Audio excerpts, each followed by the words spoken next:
novidade em uma decisão do Supremo proferida no dia 30 de novembro de 2016. É uma novidade para os concursos públicos. Então, por favor, vamos prestar muita atenção.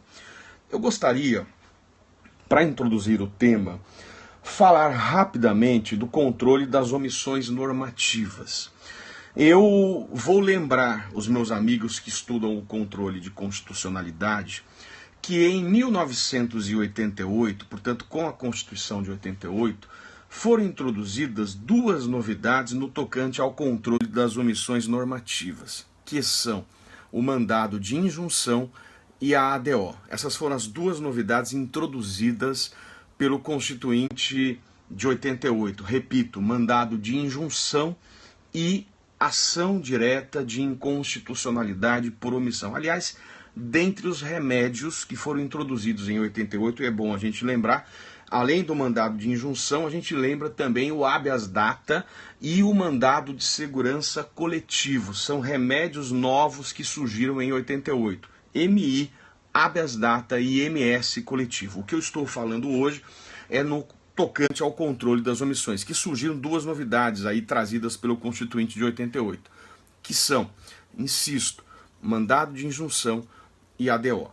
Qual é o objetivo dessas duas ações? O objetivo é muito claro, que é combater o que eu chamo de síndrome de inefetividade das normas constitucionais.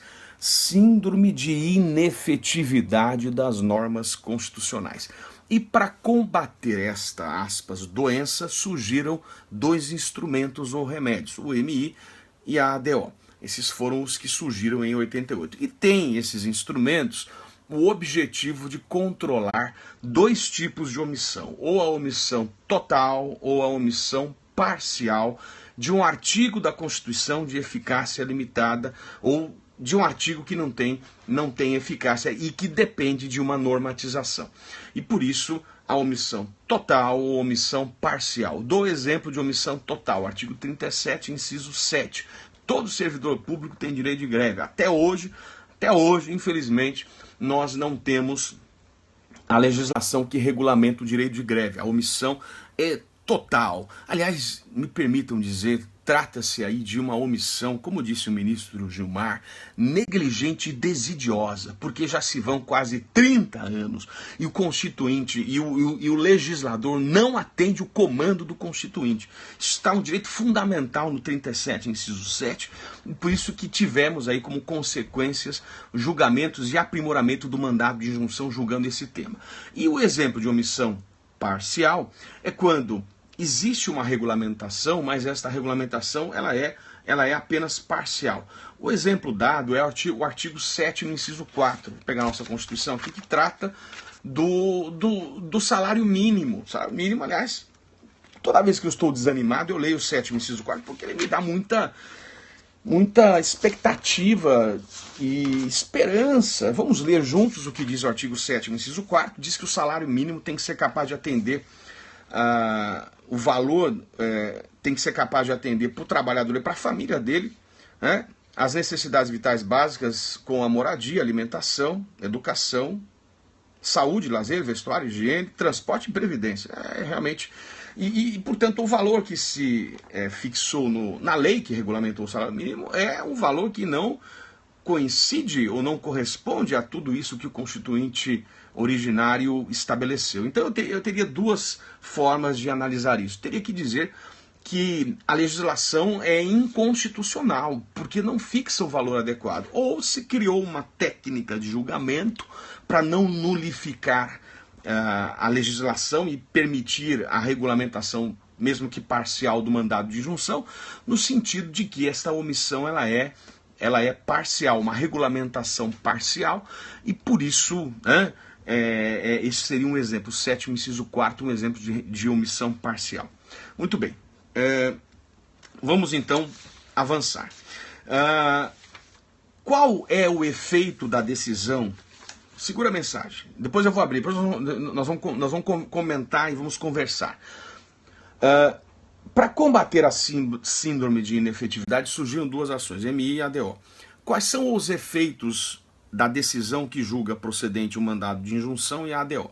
Durante muito tempo, tanto para a ADO como para o mandado de injunção, se adotou a posição não concretista. O que significa a posição não concretista? Significa que o Supremo interpretava que, tanto no julgamento de uma ação como na outra, caberia ao Judiciário, no caso o próprio Supremo, simplesmente constituir em mora o órgão regulamentador. Dizia, você está em mora, você está constituído em mora e ponto. Isso significava simplesmente dizer que o órgão que deveria regulamentar o artigo da Constituição de eficácia limitada estava em mora e, portanto, não tinha nenhuma eficiência ou nenhuma eficácia. Isso significava que as duas ações eram verdadeiros vazios, eram nada, era simplesmente constituir em mora, é como se fosse uma fruta, a mora, e aí, e ponto. O que significa? Nada. Ou seja, o direito fundamental não era regulamentável e por isso criticável a posição não concretista. O que se tem, e a gente comenta com muito detalhe no livro, quem quiser olhar isso está na página, vamos mostrar para os meus amigos, página 1775 da edição 20, lá nós comentamos que temos três precedentes que mudam esse entendimento, e que são o mandado de injunção 670, 708 e 712. Vou repetir, mandados de injunção 670, 708 e 712. E no julgamento desses mandados de injunção que envolviam o pedido de regulamentação do direito de greve por servidor público, o Supremo inova e passa a adotar uma posição que a gente chamaria de posição concretista, determinando a aplicação da lei da iniciativa privada no serviço público. E, portanto, esse foi o precedente que passou a admitir o exercício do direito de greve por parte dos servidores públicos. Foi até interessante, que a gente pode fazer uma outra live para desenvolver melhor isso, mas foi uma ação proposta pelo sindicato dos policiais civis do Estado do Espírito Santo, e que no momento seguinte o Supremo veio a restringir a possibilidade de policiais civis exercerem o direito de greve. É isso que é interessante. É a página 1275, quem está na edição 20. Muito bem, então o que a gente tem é uma jurisprudência do Supremo que adota uma posição concretista, direta, porque interposto o mandado de injunção, o Supremo já dava o direito. E essa passou a ser a jurisprudência do Supremo, em mandado de injunção, posição concretista direta. O que aconteceu com a ADO? A ADO simplesmente continuava um nada, a mora, em mora, constituíva em mora, e simplesmente a ADO não servia para nada. Basicamente a ideia da ADO e do MI é que a ADO é o controle concentrado, o MI o controle concreto, difuso.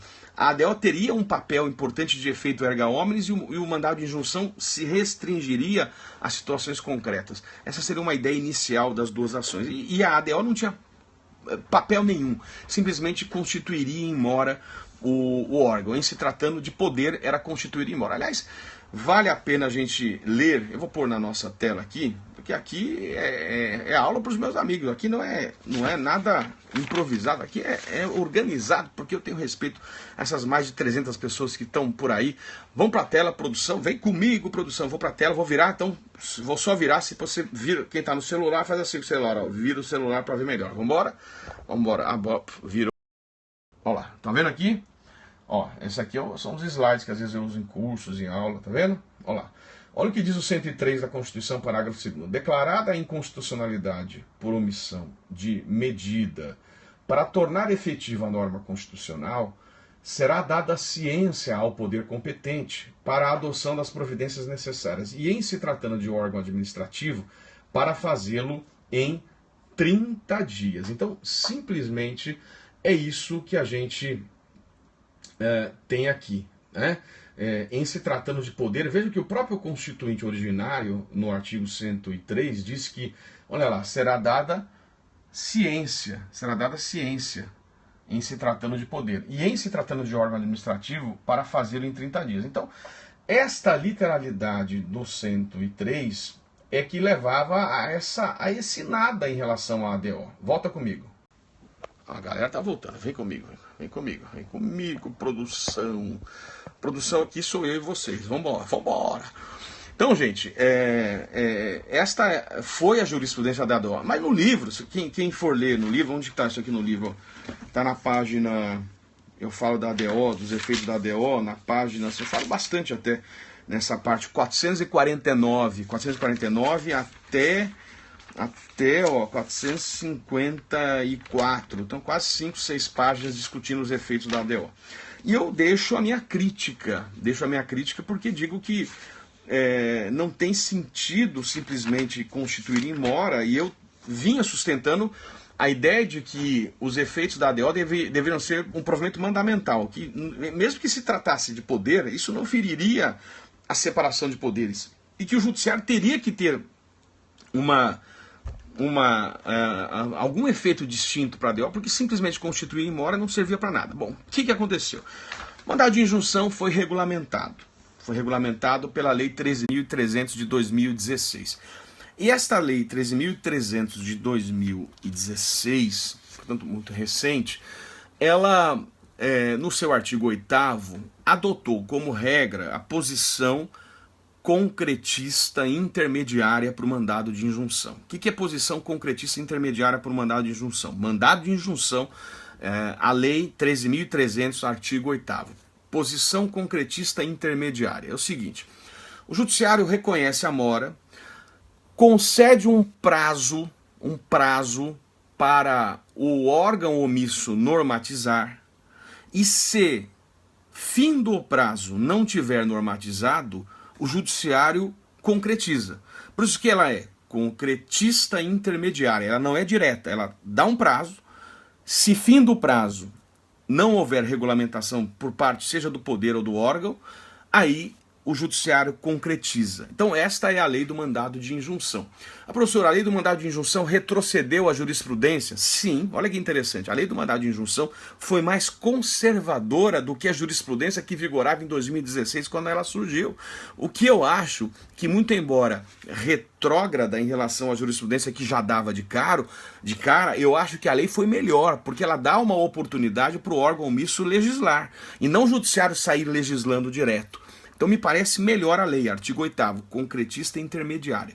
E o que é interessante é que a própria lei do mandado de injunção permite hoje que no julgamento do mandado de injunção se possa dar efeitos ultra partes e também efeitos erga omnes. Então isso é bastante interessante, isso está tudo lá no livro, aqui nada de novidade, página 1276, eu falo da possibilidade de efeito erga omnes no mandado de injunção, de acordo com a lei que regulamenta. Até aí, nenhuma novidade. Bom, o que me interessa é falar da ADO.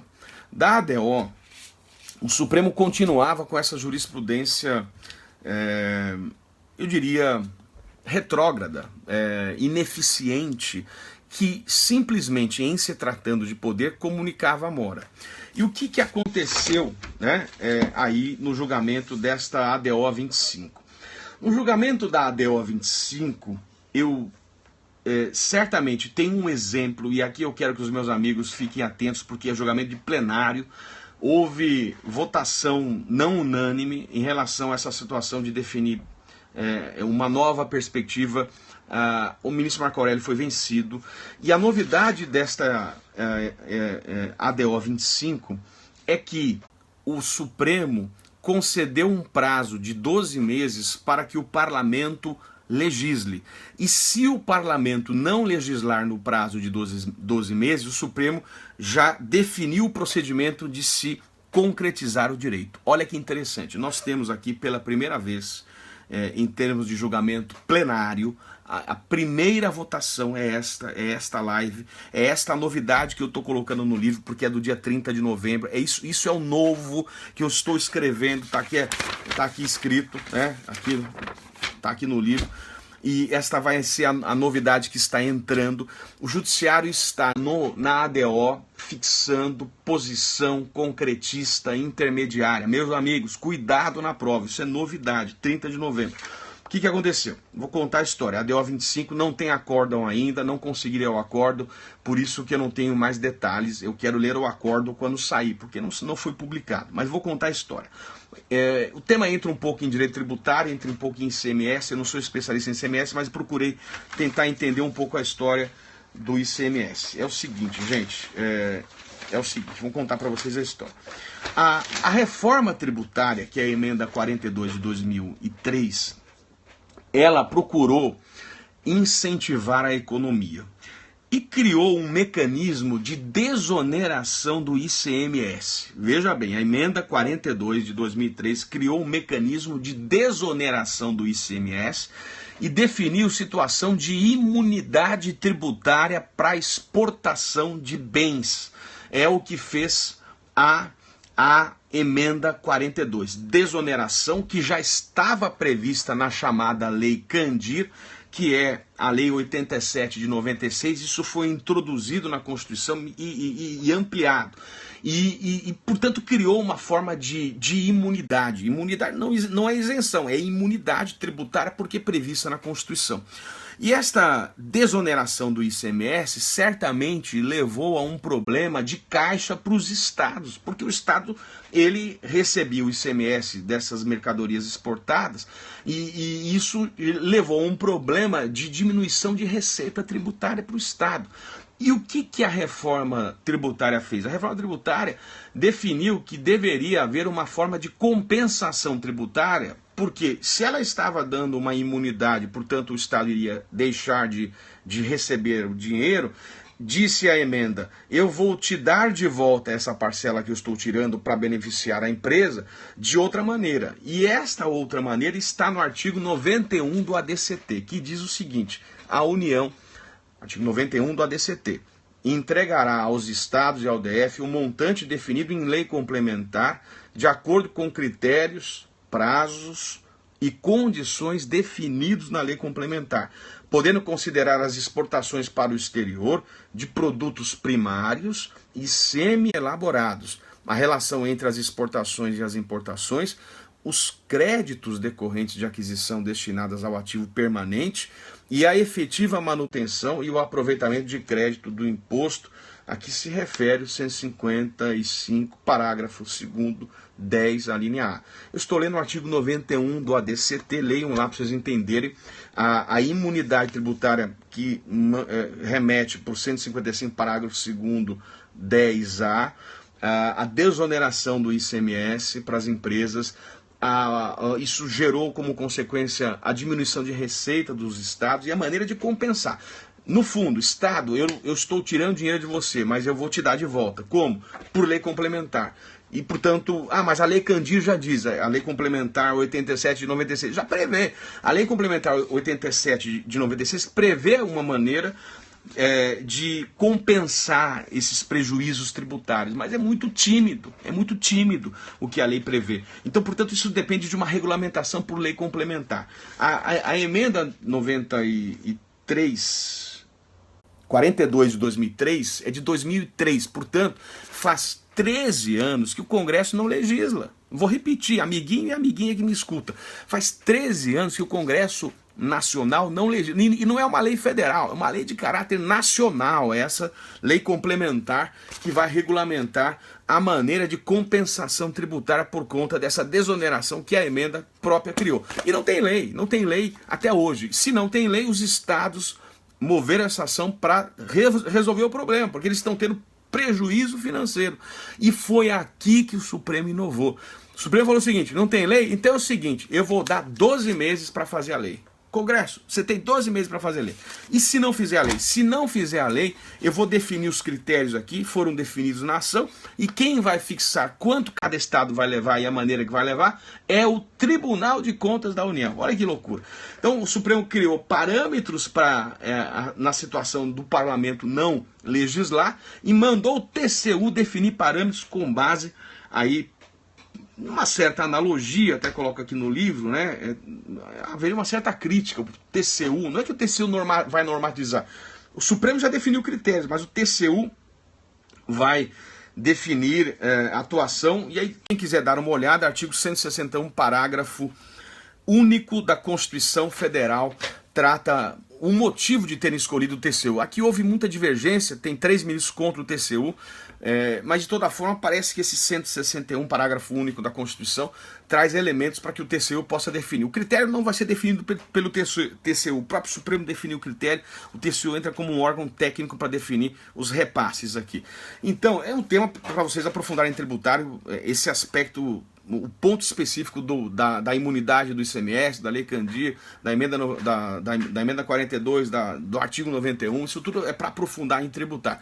O meu ponto aqui em constitucional é chamar a novidade para uma nova posição que se coloca em relação à ADO.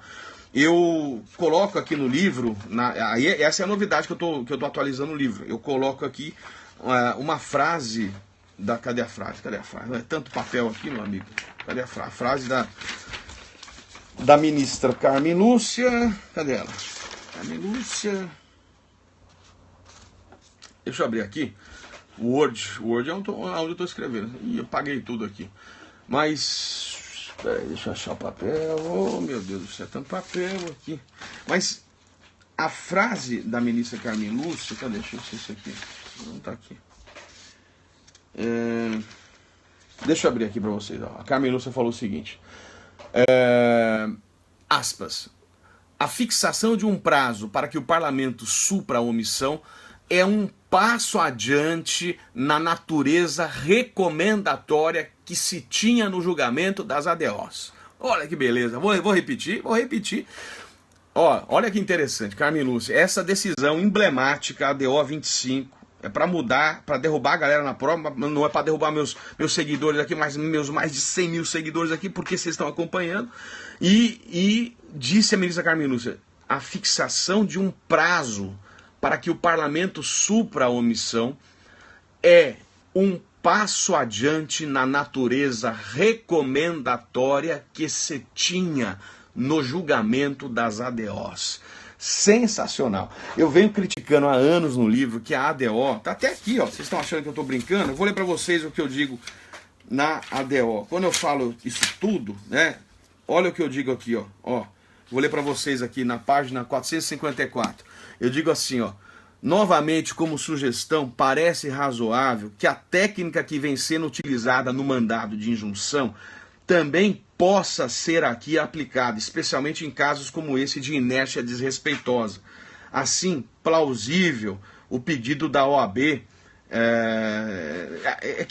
no livro eu já trato da ADO 24. Na ADO 24 não tem julgamento de mérito ainda, mas tem um grande avanço que a gente pode comentar outro dia, no julgamento do ministro Dias Toffoli. Quem está com o livro, dá uma olhada na página 453, a ADO 24, inicia isso, mas não é julgamento plenário, é julgamento cautelar do ministro Dias Toffoli. O que eu estou dizendo agora é que a ADO 25 tem julgamento plenário. Nesse ponto de fixar prazo, foi 10-1, vencido o ministro Marco Aurélio, e portanto é posição do pleno. O Supremo está avançando em relação à ADO, está entendendo como legítimo fixação de prazo para que o parlamento, o poder legislativo, ele defina os critérios. Professor, e se o parlamento, né, vou pegar aqui, e se o parlamento não regulamentar? O Tribunal de Contas regulamenta, conforme a gente disse. E se depois que o Tribunal de Contas regulamentar, o que vai acontecer quando o parlamento, que não tinha feito a lei, vier a fazer a lei? Então, eu coloco assim, né, na parte que eu estou atualizando. Quando vier a ser elaborada a necessária lei complementar, cessará imediatamente a competência do Tribunal de Contas, que foi conferida, neste caso, por uma decisão do Tribunal de Contas, dessa ADO judicial, precária e excepcional. Então, é óbvio, o Supremo disse, Congresso, faça a lei, você tem 12 meses. Se não fizer, já está definido. Vai resolver o problema de caixa dos estados. Quem vai resolver? O TCU. TCU começa a fazer. O parlamento agora resolve legislar. Legislou, TCU, cessou imediatamente agora a sua atribuição. Porque aí o parlamento, que é quem deveria fazer a lei complementar, ele resolveu se mexer. Resolveu se mexer. Qual é a posição que o Supremo acaba de adotar nessa ADO 25 para ação direta de inconstitucionalidade por omissão? Posição concretista intermediária. Exatamente. Essa foi a posição que acabou de ser adotada. Professor, isso é ativismo? Não, isso é um mecanismo de fazer o Congresso acordar, porque o Congresso faz 13 anos que não resolve o problema de caixa dos Estados-membros. Isso é inaceitável.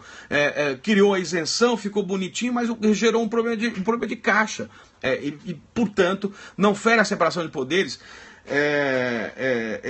Veja, não fere a separação de poderes porque eu vou justificar. Primeiro porque a inércia ela é desproporcional. São 13 anos que eles não regulamentam. Mas já tem previsão na Lei Candir. Mas a Lei Candir não resolve nada. A previsão é tímida. Por isso é que me parece que é desarrazoável 13 anos de demora, assim como é desarrazoável 30 anos para não ter a lei que regulamenta o direito de greve. Não é proporcional a separação. A separação de poderes não é um valor absoluto, que fique claro aqui. Por que não é posição concretista? E é concretista intermediária? Porque o parlamento, concretista seria se já no julgamento, o parlamento já definisse o critério. Por isso não é concretista, ela é concretista intermediária. Por que intermediária? Porque ela dá um prazo, dá uma oportunidade de 12 meses, não são 12 dias, 12 semanas, tem 12 meses para o parlamento fazer o que deveria ter feito há 13 anos atrás. Então, se disser que não é razoável algo, já faz 13 anos que não faz a lei. Então eu te dou mais um ano para se mexer. Se não se mexer depois desses quase 14, 15 anos, aí eu tenho que resolver o problema. Porque senão o Congresso vai continuar eternamente, né, nesta morosidade, nesta inércia, negligente e desidiosa. Vou dar a expressão do ministro Gilmar, negligente e desidiosa. Tudo bem, meus amigos? Então é isso. Espero que vocês fiquem atentos. Como disse a ministra Carmen Lúcia, vou repetir de novo, a fixação de um prazo para que o parlamento supra a omissão em ADO é um passo adiante na natureza recomendatória que se tinha até então em ADO. Professor, não é o caso de posição concretista geral. Veja, posição concretista geral, ela é concretista geral. O que a gente tem aqui é uma posição concretista intermediária, e depois que não nesse intermediário, o que é intermediário? Intermediário significa o quê? Que o parlamento tem, nesse período intermediário, tem a chance de legislar. E se não legislou, aí o Supremo definiu o procedimento do TCU resolver. Então, acaba sendo, sim, geral, depois que o TCU definir as regras. Lá no nosso capítulo que eu trato sobre mandado de injunção, deixa eu até pegar a página aqui, eu tenho um quadro, vê se dá para olhar aí, meus amigos, na página 1274, vê se dá para... Olha isso. Nesse quadro, eu estou dizendo que a posição concretista intermediária pode ser geral, pode ser coletiva ou pode ser individual. Então é isso. Você tem uma posição concretista intermediária, ela pode ser geral, quando for para todo mundo. Ela é coletiva quando for para um grupo ou para uma categoria. E ela é concretista intermediária quando for para uma pessoa. Como este efeito de, aspas, regulamentação pelo TCU, conforme o comando da lei, da decisão, vai atingir todos os estados, ela vai ser concretista intermediária geral. Não é concretista geral direto, porque tem um intermediário, um período para o parlamento legislar. O que me parece muito bom, dar uma chance para o parlamento. Não fez em 13 anos, mas vou dar mais uma chance. E aí você minimiza o impacto sobre a separação de poderes. Tudo bem? É isso, gente. Então, eu queria agradecer a companhia dos meus amigos do Brasil. Não sei quanta gente esteve aí com a gente, quase agora meia-noite.